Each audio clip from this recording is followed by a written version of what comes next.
lá, me permito usar essa exclamação, que o próprio movimento fosse testemunha dessas pequenas comunidades nesse momento de relançamento, nessas pequenas comunidades que fossem realmente transformadoras de uma mentalidade egoísta, individualista, uma mentalidade sumamente fechada, cada um por si e Deus por todos. Aliás, é o que nós temos aqui no Brasil, né?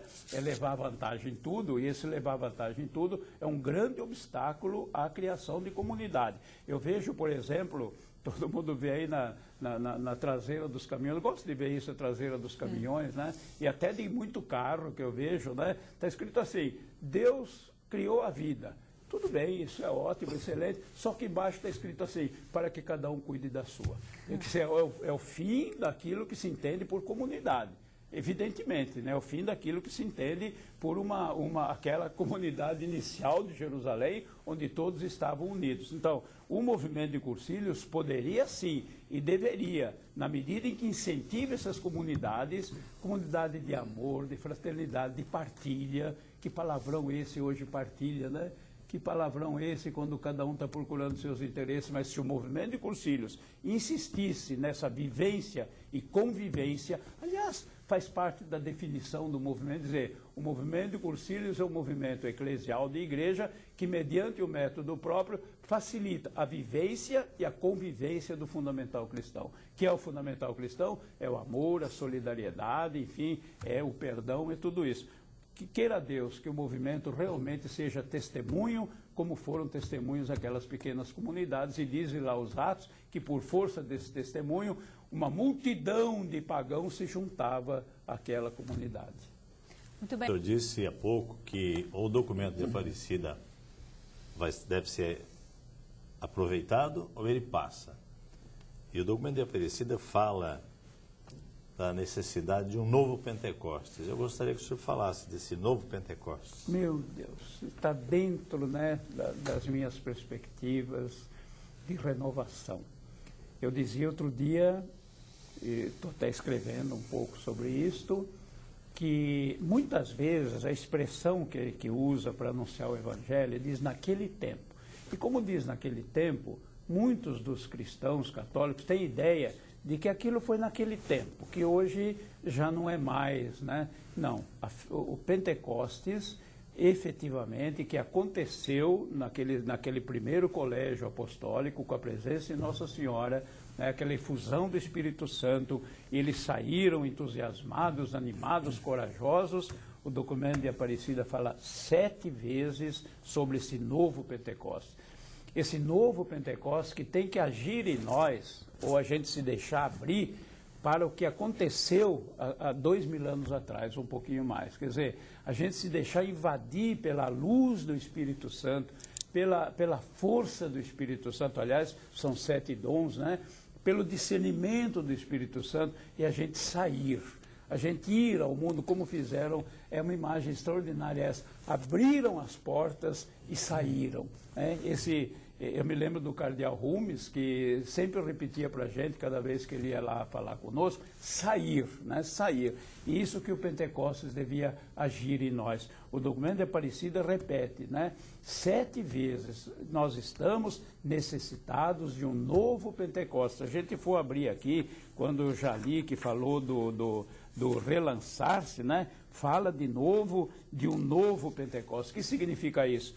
Muitíssimo simples, é preciso que a gente se deixe invadir pela ação do Espírito e que a gente saia para o mundo de hoje, para as circunstâncias de hoje. Ah, mas é tão difícil, mas ninguém compreende, mas é muita resistência, é muita coisa, sobretudo agora também, né? Estamos num momento crítico, onde até interessante, trouxe aqui um escritor inglês, militante ateu, isso saiu no jornal, está movimentando uma turma de advogados, porque o Papa Bento XVI vai à Inglaterra daqui a algum tempo para beatificar o cardeal Newman, né, que passou do anglicanismo para o catolicismo, e esse escritor teve a brilhante ideia, para imaginar como está a sociedade de hoje, de movimentar esses advogados para prender o Papa Bento XVI a hora que ele pisar no solo da Inglaterra.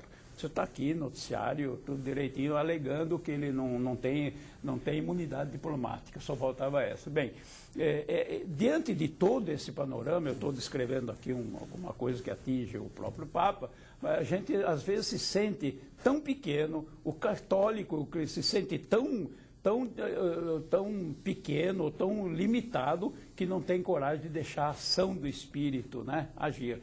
Evidentemente que cada um vai agir de acordo com a sua vocação, mas eu insisto, esse tempo agora, sobretudo de preparação, nós temos um tempo, nesse tempo pascal, que vai até o Pentecostes. Hoje, nesse ano, nós deveríamos celebrar o Pentecostes com não só superficialmente, porque vamos cantar que vindo o Espírito Santo é maravilhoso, só que nós temos nos deixar embeber pelo Espírito Santo e realmente sermos os novos apóstolos que saem enfrentando todo mundo, né, que contraria o próprio desígnio e o projeto do Pai.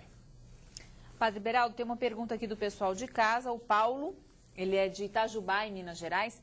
Ele pede, padre, que o senhor comente sobre o método ver, julgar e agir.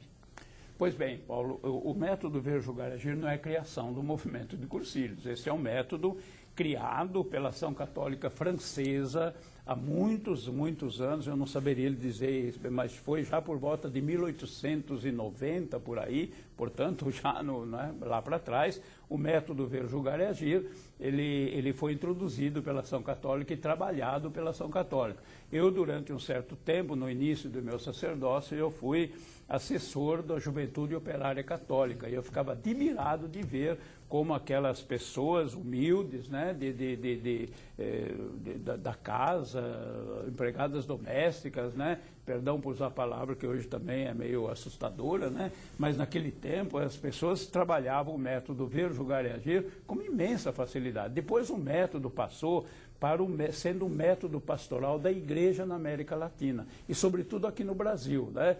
A Igreja adotou muito o método ver, julgar e agir, como, aliás, está adotando o documento de Aparecida também. Passou para toda a América Latina e os outros documentos, documento de Puebla, documento de Santo Domingo, todos trabalham com o método ver, julgar e agir. E quando se pensava que a Aparecida não ia trabalhar, a Aparecida trabalha também com ver a realidade, como julgar a realidade e como agir nessa realidade. Pois bem, o movimento de Cursilhos, justamente em sintonia com a Igreja, por volta de 1988, 1990, nós assumimos o método ver, julgar e agir, não como um método específico do movimento, e sim como um auxílio na sua atividade evangelizadora. Tanto assim que, conservando toda a mensagem que nós já tínhamos no terceiro dia, nós procuramos colocar essa mensagem numa dimensão de ver, julgar, agir, né? Depois vem avaliar, celebrar, que foi se acrescentando mais tarde.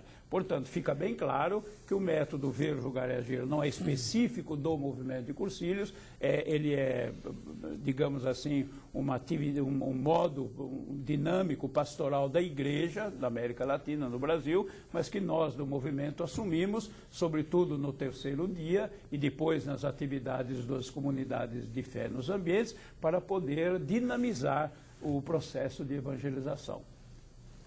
Através do Telefax 0, código da operadora 17 3355 8432 e também do e-mail tribunarp@redevida.com.br, você em casa pode participar do programa Tribuna Independente de hoje. Quem faz a pergunta é o Paulo. Padre Beraldo, o senhor que foi assessor eclesiástico do Organismo Mundial do Movimento de Cursilhos de Cristandade, como está o movimento lá fora? Algum país se destaca mais? Nossa escola vivencial, nós recebemos toda segunda-feira pedidos de alavanca. Os Estados Unidos é o campeão. Seria ele o que está mais atuante com o movimento? Você me incomoda, hein, Paulo? A pergunta é o Paulo. Padre Beraldo, o senhor que foi assessor eclesiástico do Organismo Mundial do Movimento de Cursilhos de Cristandade, como está o movimento lá fora? Algum país se destaca mais? Nossa escola vivencial, nós recebemos toda segunda-feira pedidos de alavanca. Os Estados Unidos é o campeão. Seria ele o que está mais atuante com o movimento? Você me incomoda, hein, Paulo, com essa história de dar uma perspectiva. Realmente, eu vi um tempo que a gente estava muito mais integrado, porque éramos do Organismo Mundial e tínhamos muito mais penetração ou presença